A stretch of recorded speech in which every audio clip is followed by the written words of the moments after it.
అమ్మవారి వైభవం ఎంత గొప్పదంటే రత్నగ్రైవేయం, రత్నాల కంఠహారం ధరించింది. గ్రైవేయము అంటే కంఠహారం, ఎందుకంటే గ్రైవం అంటే కంఠం, గ్రైవేయము అంటే కంఠహారం అంటే నెక్లెస్ అని అర్థం అనమాట.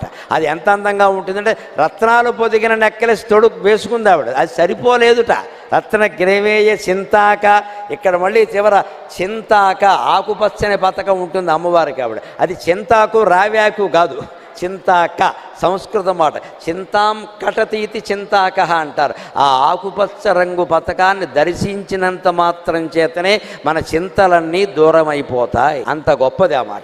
అందుకని ఆ చింతాక పతకం పెట్టు, అది కూడా సరిపోలేదు. వైభవం హిమవంతుడు కుమార్తె ఆవిడకి ఏమిటి లోటు, పుట్టింటి వారు పంపించారు కదా, భర్తకి ఏమున్నా లేకపోయినా. అందుకని రత్నాల హారం వేసుకుని చివర చింతాక పతకం పెట్టుకుని సరిపోలేదు, ఇంకా ఏదో కావాలంటే దానికి ముత్యాలు వేలాడేలా చేశారట.